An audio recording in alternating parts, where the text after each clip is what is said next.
What is up, guys? How the frig's it going today? It's Monday here on Vlogging Life, even though you're probably watching this on a Wednesday. Good old Wednesday. Yeah, this shirt is way too big for me, I know. It's also my pajamas. This is my pajamas. Anyway, we're gonna make some breakfast. Drive it in my face. Guys, that roller thing I bought yesterday for my legs, by far the best damn friggin' thing I've ever bought in my life. My legs feel like brand new today. It's pretty friggin' awesome. Anyway, I wasn't sure how long to cook that bacon, so it's been there for like 3 rounds. And I'm gonna say we're pretty good. Pretty freaking good. I just missed Machine Gun Kelly over here losing it on the freaking little birds outside. Yeah, I'm talking about you, Machine Gun Kelly. Hey, you talk a big game, but I know you wouldn't play one.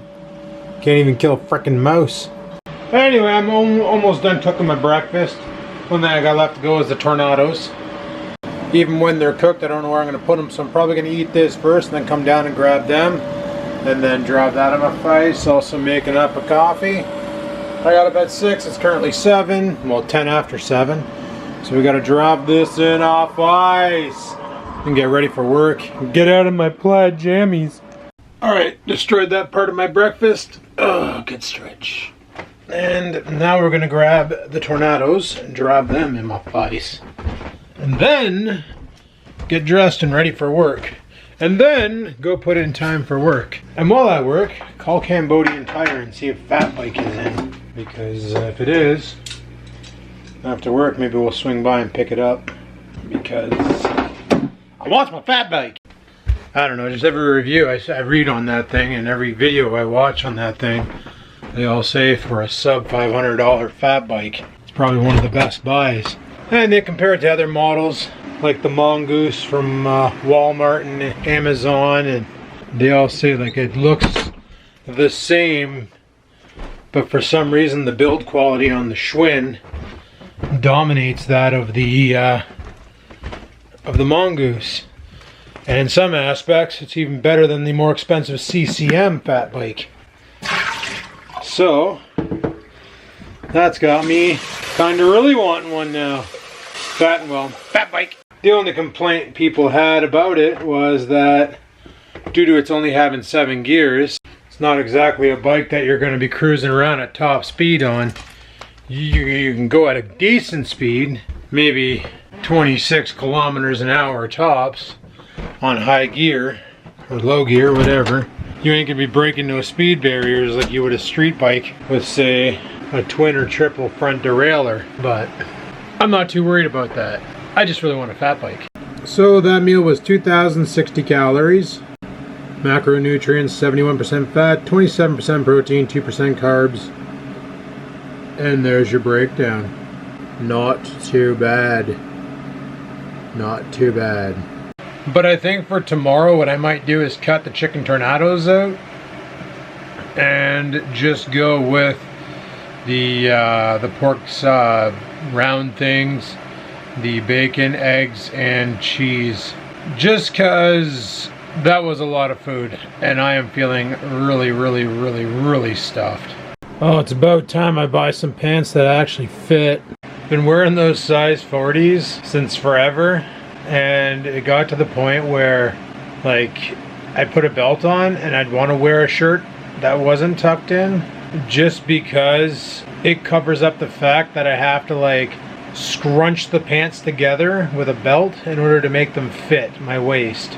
So I would just cover it with the shirt and nobody realized I had the like scrunchy effect, or I grab the part where the button goes and pull it up, so like the pants would do one of these right at your crotch just so they would fit, because otherwise the pants would, like that portion there would go down underneath the belt clasp or whatever you want to call it, and then the belt would like rub on my skin and cause irritation. So it's about time I invested in some new pants, I guess, eh?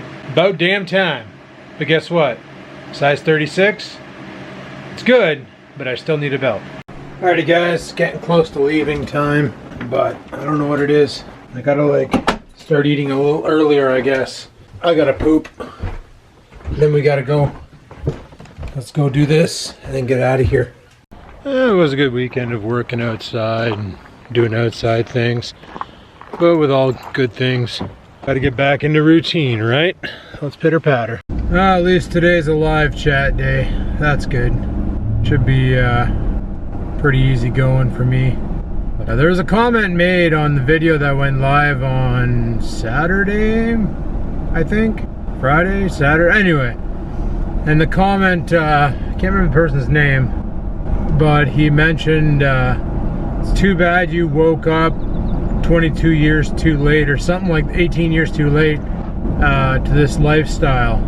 And when I first read it, like all text comments, you can't tell the person's demeanor behind it. Of course, the end was, and go see a dentist, so obviously they were taking a shot at my bad teeth, which I'm aware they are bad, but without health care and that, going to see the dentist to get your teeth fixed will cost more than putting a roof on your house. So it's like, well, just gotta do what you gotta do. But anyway, the comment was obviously miscrewed as negative. I even thought, okay, the guy's just being a dick. But then I thought about it afterwards, and he's right. Like, when you're 40 years old, it's harder to put on muscle mass than when you're 22 or 18 even. Because your body just doesn't have the same metabolic capabilities as it did when you were younger. Usually when you get around this age, this is the age where you start losing muscle mass due to aging. So Buddy wasn't that far off from his comment, and you know, I commented on it. I'm like, you can still get gains, which is true, valid. You can still get gains, you can still build muscle. It's just I wouldn't have had to work as hard if I would have stuck with it back when I was 22. Back when Angry Joe and I used to go to the gym and just bust it up, if I would have just kept going back then and didn't get sidetracked and quit the whole gym thing, mind you, back then the only reason why I was doing it was to get thin to attract a mate. Now I'm just doing it for the health benefits. Like, I don't see myself at this age becoming like super ripped and Arnold Schwarzenegger like. But the fact that I can actually go out like a normal human being and do yard work and not die half an hour into it, that makes me happy. The fact that I can go out and buy clothes that, you know, actually fit my body properly. Well, I shouldn't say that because the size 40 fit me properly when I was 330 pounds. But you know what I mean? Like, wear clothes that don't double up as a camping tent for thinner people. Like, honestly, the shirt I wore to bed last night, holy crap. If I was a woman, I could have worn that as a dress, put a belt around the waist and call it a day. And I used to wear that shirt, my gut would stick out. Actually, no, that was one of the ones that my gut didn't stick out. The blue and gray ones I bought from Amazon were. And those were also 3XL. But what I'm getting at is yes, it is harder to build muscle when you're older, but it's not impossible. It just takes a lot more effort and work and intensity. But what I wish is all the information I have on nutrition and such now, I wish I had this information back in 2003 when I started the whole lifting process with Joe, because I was not eating like this. I was not doing what I was doing now. And literally from 2003 to 2005, I went from 272 pounds down to 235 pounds in 2 years. Put on some pretty good muscle density. Like, I was pretty big, but I never had like a six-pack or anything. I still had a lot of body fat. But if I would have known now, or if I would have known then what I knew now, it would have been a complete game changer. Mind you, I would have cocked it all over once I hooked up with my ex and we started doing the every night going to friggin' Boston Pizza. But maybe not. Maybe that wouldn't have been the case. Maybe I would have been turned off by that logic. I don't know. Like, it's hard to say how life would have been different if my eating ritual would have been different. Because like back then, I ate a lot of chicken, a lot of fish, a lot of brown rice. Like, I was eating the typical bodybuilder's cutting diet. Brown rice, chicken, broccoli. that was like my go-to. And I still lived with my parents at the time, so everything was like either microwaved or boiled. Like the broccoli was broiled, and I would grab like 2 bags of frozen broccoli, boil them on the stove, throw them in a container once they're boiled, put them in the fridge, and then every day I would just measure it out. Same with the brown rice. I'd boil it because we didn't have a rice cooker back then. So I'd boil it up, and then every day I would just grab like a cupful or a scoop, which I just called a cup, like a ladle, fire it onto a microwave safe plate, grab my fish, fire it onto a microwave safe plate, grab my broccoli, fire it onto the plate, drill it in the microwave, take it out down the hatch. And it was low caloric. It was maybe tops like 300-400 calories a meal. The fish weren't that big. It was basically this red liner or ocean liner or whatever the hell that company's called, fish. And it was just like these little squares that were like seasoned and shit. I thought that lady was just gonna walk right in front of my friggin' truck. Holy, like she just turned and stepped out into the road there for a minute. But that's what I was eating every day. And it was high protein, moderate carbs, very, very low fat. And protein whey shakes like no other. Which protein whey shakes, if you're trying to burn fat, are bad because they'll cause insulin spikes. And like I mentioned in the past, insulin causes you to stop burning fat and start burning carbohydrates. So, if I would have known now about keto, or then about keto and all those health benefits, with what I was doing in the gym back then, I'd be a completely different person now. I'd be completely like a different subject altogether. But you know what?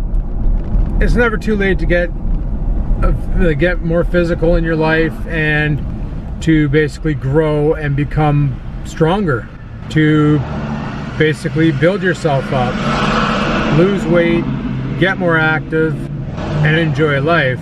So that, you know, a lot's changed in my mind. I try not to read comments as they're negative, because honestly, when people write out comments, they're just typing. You don't know their meaning behind it because you can't tell it. You can't sense the tone of voice in text, right? And that's one of the biggest problems with comment sections on YouTube. You don't know if they're being hostile or if they're just being adviceful. And that's something else I got to take into consideration. But anyway, people, I'm almost at work. Let's go put this day in, and then we'll go to Canadian Tire afterwards. I might even pick up some grass tonight. I don't know. We'll see. All right? All right. Peace. All right, guys. We're home. It's 5 o'clock. No call from Canadian Tire today. Guess their supply didn't come in. Basically, I got a slip in my pocket. I'm supposed to get the bikes in and build me one and then give me a call.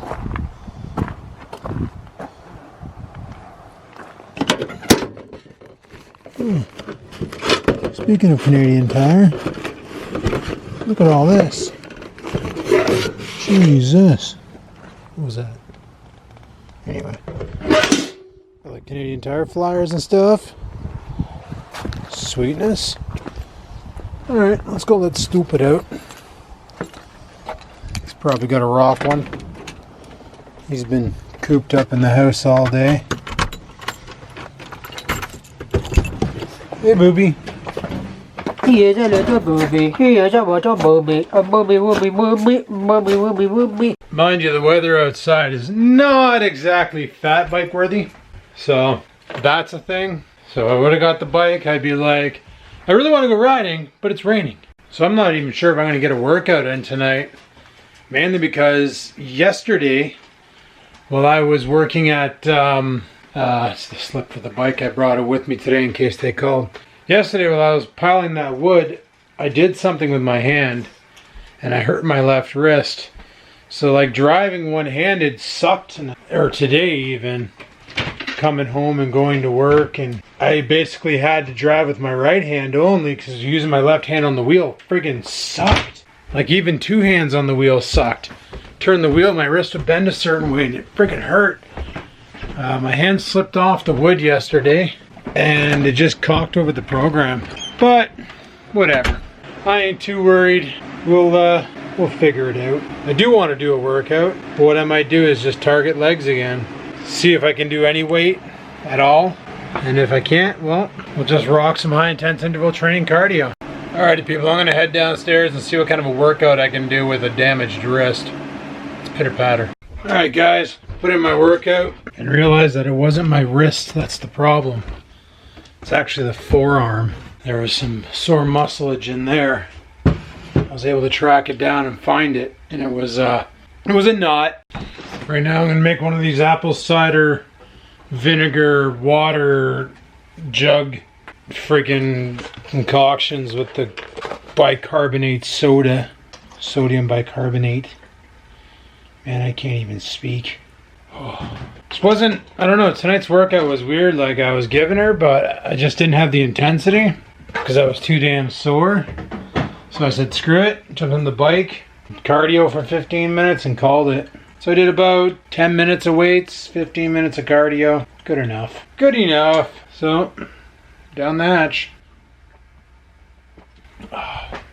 So right now I'm just mixing myself a potassium sodium water. Gonna drop that in my face. Oh guys, in other news, when I heard that the B350 chipset was going to be supported on the new Ryzen motherboards or the new Ryzen processors, I got excited. So I signed up for the ASRock newsletter, and I got an email today saying that they're going to be releasing the updated BIOS for my motherboard that's in the editing rig to support Ryzen 3. Now, my big question on that is a lot of people say that the B350 chipset doesn't have good enough VRMs to support the new power demands of Ryzen 3. I'm calling it Ryzen 3, but it's like Ryzen 3K 3000 Zen 2 architecture. So this is saying it doesn't support it, or it's going to support it, but I'm wondering if it's going to be able to do everything the chip is supposed to do. Like what the drawbacks are going to be to not having the latest and greatest chipset. What features will the processor just lack. And the other thing is the 1600X that I have in there, 6 cores, 12 threads, well, it can shred videos super fast. So why upgrade? You know, why waste money on a processor if the one I have now works? Why not wait till the one I have no longer works right and replace it? So that's the other thing. But I was like looking at the Ryzen 7 3700 or 3700X is what they're calling it. Well, that's what they're saying they're going to call it. And it's 12 cores, 24 threads. So it'd be like doubling my core count, doubling my thread count. And it's at the same 95 watt TDP that my Ryzen 1600X is at. So that right there would get me in the game. And what's funny is the new Ryzen 3 is a 6 core, 12 thread machine that's pretty much my 1600X. Like it's literally the 1600X in a nutshell. You know, it's you know, 6 cores, 12 threads, big ass cache, and good to go. 3.6 gigahertz off the core clock, turbo boosts of 4.2. It's literally the 1600X I have now, just rebadged and set up for 7mm. So that's pretty freaking awesome. I'm thinking the Ryzen 3 and the Ryzen 5 has one 7mm freaking add-on die, and the 3700 and 3900 have two, because the 3700, like I said, 12 cores, 24 threads, and 3900 is 16 cores, 32 threads. For a home computer, that's a lot of processing power to work with. The average user wouldn't even touch that. Video editing, graphic editing, photo editing, yeah, you'd probably get your best bang for your buck with a Ryzen, for sure. So it's one of those, do I need to upgrade? No, this thing still kicks ass. One thing I need to do is clean it. Anyway, people, I'm pretty freaking tired and I want to go to bed. It's 8:45 p.m. and I think I'm going to shut her down. So, yeah, here's hoping tomorrow we get a call about Fat Bike. We can pick it up, check it out, do what we got to do, take it for a rip, hook the GoPro up to it, whatever. Just go for a launch. Should be fun. So we'll see what happens tomorrow. Yeah, I called there today to see what was going on and asked if they got their shipment, and they said no, but it's guaranteed tomorrow and your bike's first on the builder's list. Now, you're probably saying, why don't you just build it yourself? The reason why I don't want to build it myself is, yes, there is a warranty on the bike, but if Canadian Tire assembles it, I can bring the bike to their store and they do the work. They order the parts, they get it fixed. If I take the bike home in the box and I assemble it in my garage, I now have to deal with Schwinn. Contact them and say, hey, I don't know, a gear cable broke, or a brake cable broke, or a caliper broke, because this thing's got disc brakes. It's not like the Mongoose where the brakes are on the top and they pinch the friggin' little rubber guys pinch the rim. This one here has an actual rotor on it and a caliper that grips the rotor. I've never had a bike with that before. I've always had the pinchy rim kind, or the kind where you pedal backwards and lock the rear tire. Then you do a 6 skid and just drag your tire, and next thing you know you got a flat spot, and then you run over a friggin' stick and pop your tire. That's happened a lot as a kid. So I'm going to pick her up hopefully tomorrow. They said they should be getting a shipment in at 9 in the morning. And like I said, my bike's the first to be built.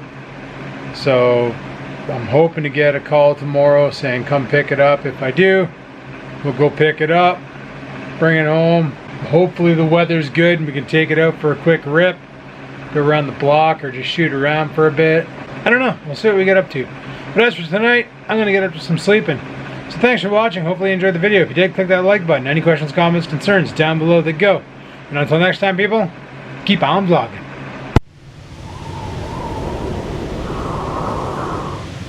Sit, stupid, sit. Good dog.